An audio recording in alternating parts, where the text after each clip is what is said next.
Dr. Klein is back in the studios today, and we're going to talk about the importance of bolstering your immune system. You know, there's a lot of people that you see, and they're just never sick. They're always, the flu's coming around, this bug, that bug, nothing affects them.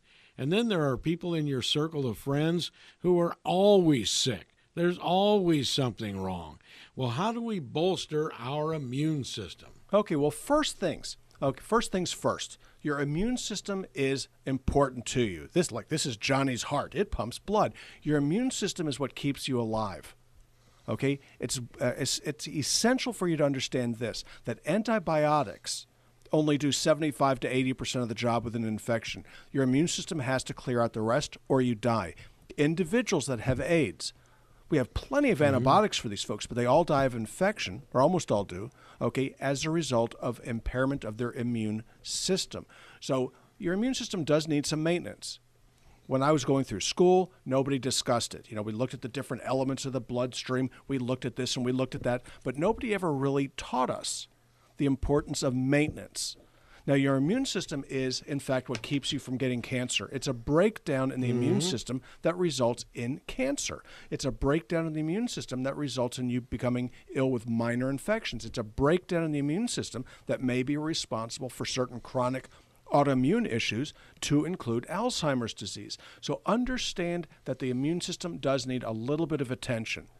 Now, the immune system itself is extraordinarily sensitive to micronutrient deficiencies. And these don't include beets. They don't include a lot of stupid stuff like that. It's very, very basic. What the most common deficiency that will affect your immune system might be: magnesium deficiency, zinc deficiency. Well, gee, wait a second here. Did he mention zinc? There are people out there that'll go out there and take zinc lozenges when they get colds. Yep. Now, don't you think it'd be a lot smarter for you to have taken the zinc to prevent the cold?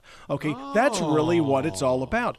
Zinc is not an antiviral. It doesn't work that way. What it does is it's necessary for your immune system to work. If you're zinc deficient, you need more zinc. Too much zinc, you get sick. The same thing is true with copper. The same thing is particularly true with vanadium, chromium, and selenium. All of these things are necessary for your immune system to work. All of these things are necessary for you to function properly.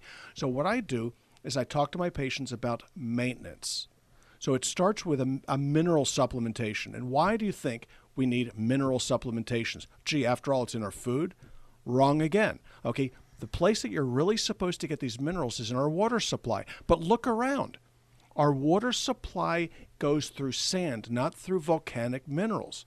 So it's by definition going to be deficient. It goes through a sandstone aquifer. It doesn't do well. Okay, so you need to supplement these things because the same water goes and hits our plants, our vegetation, and we're not getting our minerals from there either. It's just the way these things go. You know, here in Florida, we have to use lots and lots of fertilizer on our plants because the soil is so poor. Now, guess what? You are no different from the average vegetable in this manner. You need the minerals in order for your immune system and the rest of you to do well. So zinc, selenium, vanadium, chromium, boron, silicon, oddly enough, and the list goes on. Molybdenum, there are many of these micronutrients that you need. The B complex deficiencies can lead to immune system dysfunction. And you can't make up for mortar with a brick. It doesn't work that way. So if you're zinc deficient, if you're selenium deficient, you can take as many of the vitamin pills as you want to. What you are missing are the minerals. So vitamin deficiency, mineral deficiency, very, very important. So that being said, now let's say that you're more like Dr. Dave, and I take these things by the fistful. Okay, so I rarely get sick, oddly enough. Allergies? Maybe that's different. But when it comes to infection, it doesn't seem to happen. So what do? How do you bolster your immune system now that you've maintained it? Okay, so you got exposed to the influenza. Okay, nasty bugs. Some of them are worse than others. So what do you do to make yourself a little bit healthier in the time of infection? Colostrum, oddly enough, is a supplement that I have people take when they get sick. 2 colostrum capsules twice daily. What does this do? Your body then and thereby kicks up something called beta interferon. It makes you ache all over. It's not making you sick. That's the body's reaction to the beta interferon, which is an antiviral. What else can you do? Licorice root extract. What does this stuff do? It kicks your adrenals in the butt, thereby increasing cortisol secretion enhancing your immune system. And what is that again? Licorice root. All right. You've had that before. That's right. Okay, it's one of the mainstays in my practice. But what else does it do? Glyceric acid is an antiviral. So in the event that you're developing a viral infection, it does in fact make sense to take these things. Echinacea will jack up your immune system properly. Quercetin will jack up your immune system. Interesting stuff. Inositol will increase your immune system function. What these things have in common is that when you're deficient in them, you add them to your diet, you add them to what you're bringing in, then all of a sudden things start to work well. So it's very much like having the starter of your car, whether it's a key or a push button. Okay, if you didn't know it existed, you can sit there all day long and the car's not going to start. As soon as somebody points out to you that, hey, hit that button or turn that key, the engine starts. First reaction is, what's that? Okay, that's your engine starting, for God's sake. So the immune system can, in fact, be moderated, modulated, influenced, and improved by that which you take.